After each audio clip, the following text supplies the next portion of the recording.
Hi everybody, Daniel Storm here from the Zen Road, and today we're going to take a look at how to prep meals when you're backpacking, camping, hiking, or anytime you just need a hot drink or some hot water and you're out on the trail.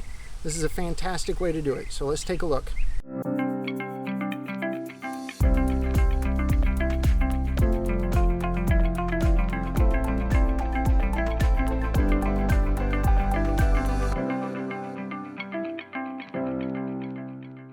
So the method we're going to look at today is using something we call a Jetboil. Now, it's a generalized term and it's a company name.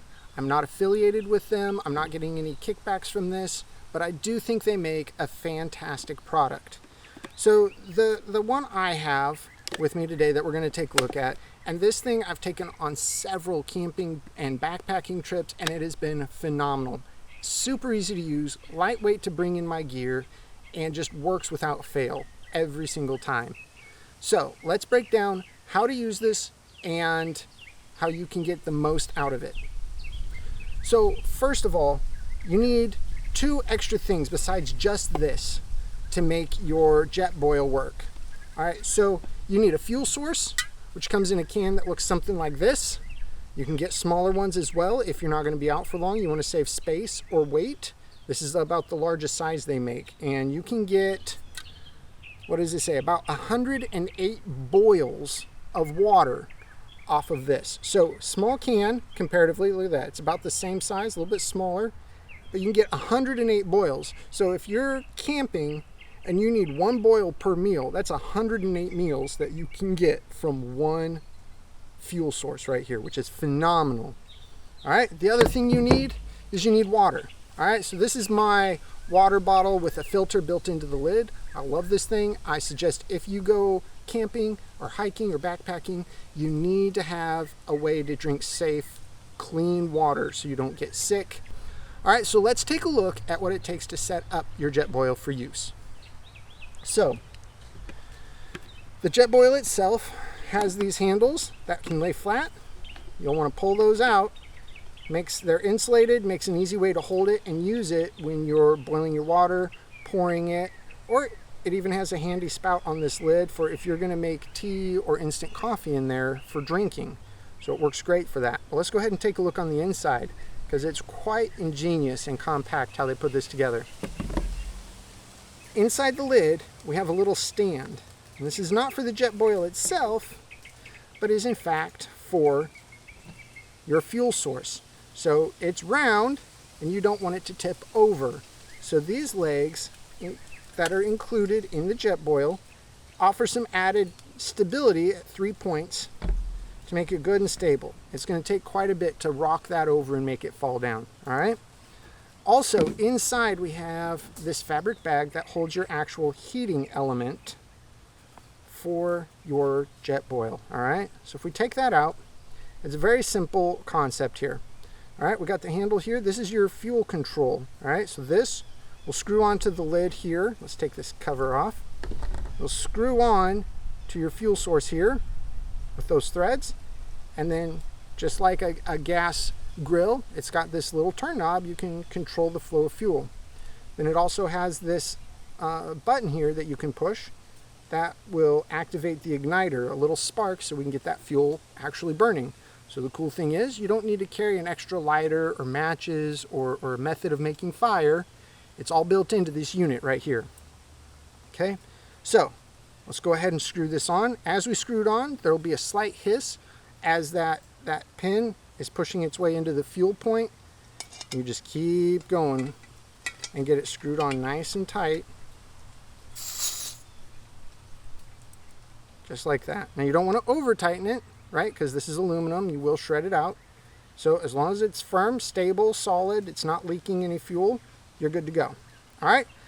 Now the bottom of the cup here has a protective case because it has these heating elements in here, these fins that help to distribute the heat throughout the cup.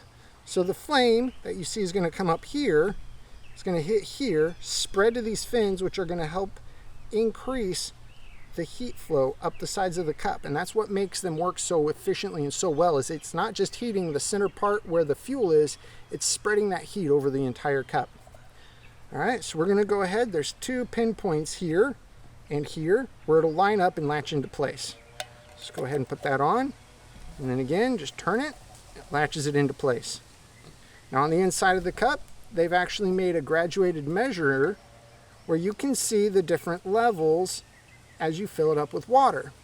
All right, so this side over here where you see this, if you can see it, there's a 16. That's for how many ounces you're filling it up with.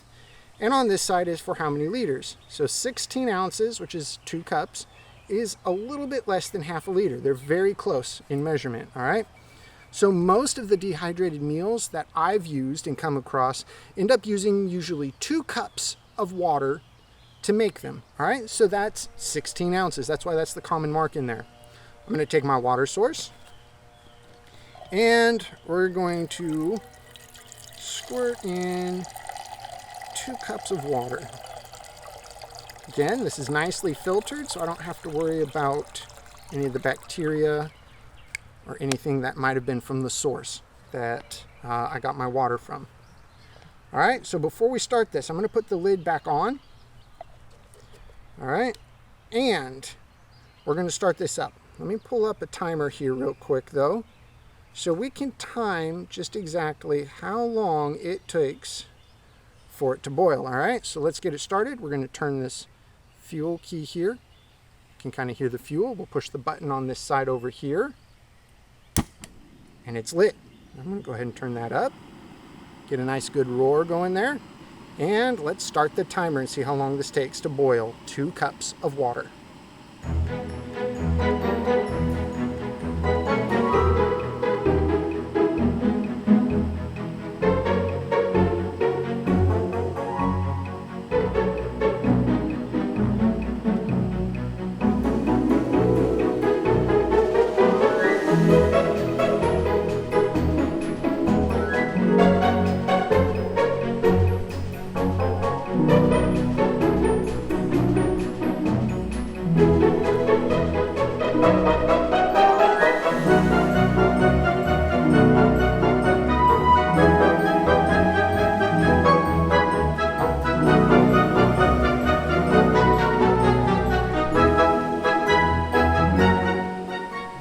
Right at 50 seconds, and I'm starting to see some steam and stuff building up inside of it and some condensation working its way up to the lid.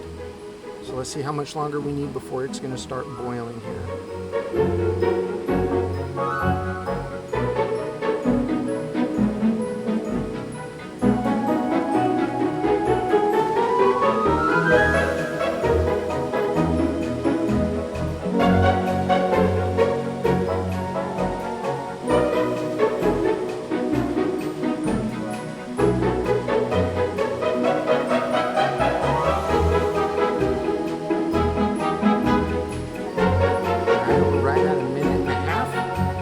Definitely getting really, really close. We've got a lot of steam just rolling up through the holes in the lid.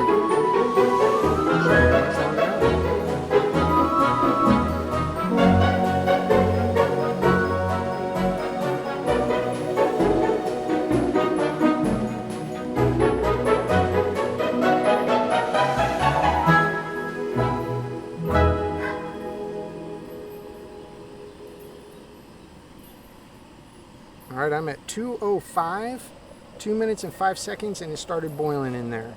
All right, so I'm going to go ahead and turn this heat off. I'm going to lift this lid off. And look at that, you've got super hot water, boiling water. Yes, I just took it off of the heat so that boiling stops, but this water is perfect for making your hot meals. So you just dump this right here. Using these handles, you can just take this off. You can dump it directly into your dehydrated meal. And that's it. You're done. Thanks for watching. Check out any other videos you might be interested in, and I'll see you next time.